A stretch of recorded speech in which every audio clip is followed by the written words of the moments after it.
services algériens exécutés avec la bénédiction directe du sommet de l'État.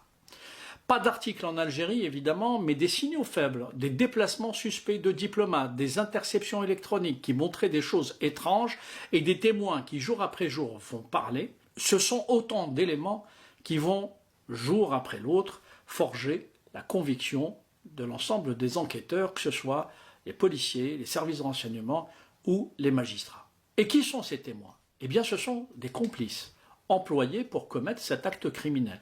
Je rappelle que cet enlèvement a été perpétré par des voyous qui se retrouvent, certains consciemment, d'autres malgré eux, mêlés à une barbouzerie d'État, puisque cela est établi, tous ces voyous, en tout cas la plupart d'entre eux, étaient en relation avec des membres des services de renseignement algériens.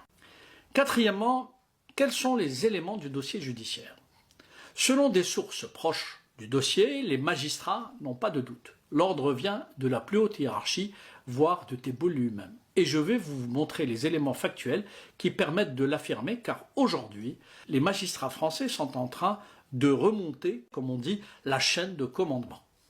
Parmi les éléments qui forgent la conviction de ceux qui connaissent ce dossier, il y a deux matériaux. Le premier est judiciaire.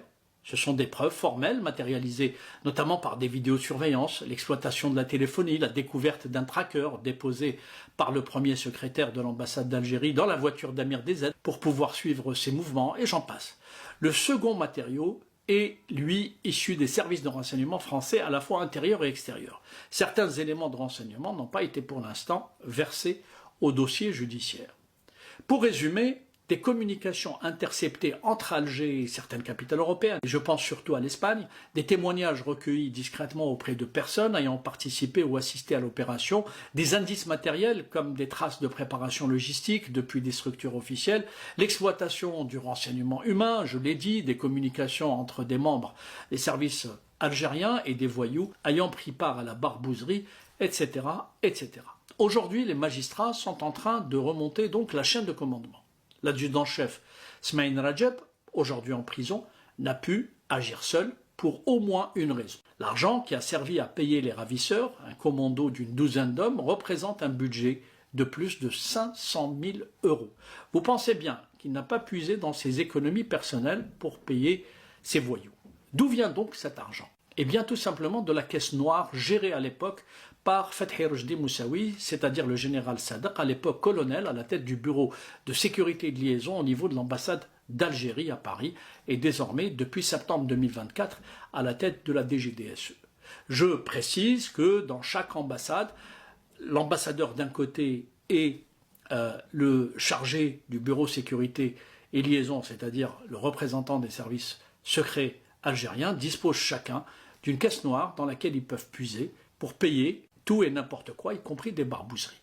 Les éléments disponibles à la disposition des enquêteurs montrent que ce n'est pas lui, néanmoins, c'est-à-dire ce n'est pas le général Sadak qui a joué le rôle central, même si ce même général Sadak était effectivement au courant de l'opération. Celui qui l'a chapeauté sous la direction du général Mhenna Djebar, à l'époque chef de la DGDSE, n'est autre que le colonel Mouad, de son vrai nom Souahi Zargin, à l'époque chef de la sous-direction dite de la lutte anti-subversive. La question qui se pose légitimement aujourd'hui, qui a donné instruction à Mhenna Djebar de procéder à l'enlèvement d'Amir DZ et, avant lui, à l'enlèvement d'Abu Hicham? Le responsable premier n'est autre que le chef suprême des forces armées, en l'occurrence le président de la République, Abdelmadjid Tebboune. Et le second responsable n'est autre que le chef d'état-major, le général Saïd Chengriha.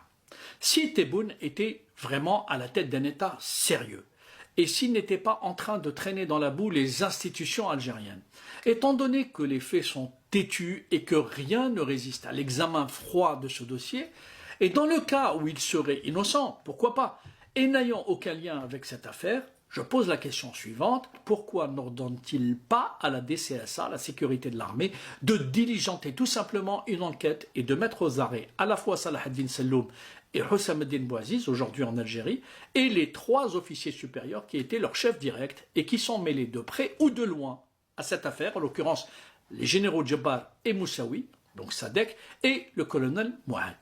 Je pose la question parce que si Tebboune était innocent, c'est ce qu'il aurait fait, en toute logique.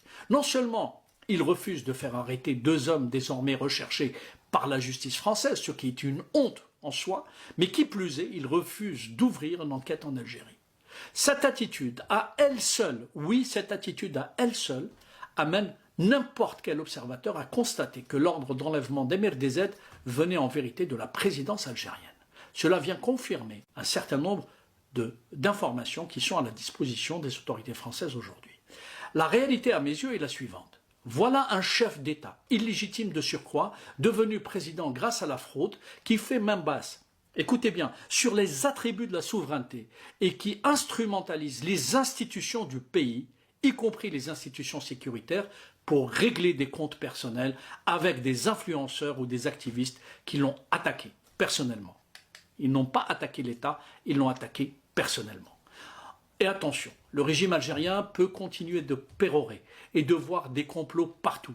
Là, ce n'est pas un journaliste ou un cyberactiviste qui accuse ou qui lance des mandats d'arrêt internationaux. Ce n'est pas un opposant ou un influenceur hystérique qui a monté le dossier judiciaire. Non, c'est la justice française qui a examiné les faits de manière froide, documentée et objective. C'est d'ailleurs ce qui explique le silence gêné des autorités algériennes après la délivrance de ces 2 mandats d'arrêt à l'encontre de 2 militaires algériens. En conclusion, l'affaire Amir DZ est un révélateur. C'est un miroir dans lequel on voit le vrai visage du pouvoir algérien version Abdelmadjid Tebboune. Autoritaire, opaque et prêt à franchir toutes les lignes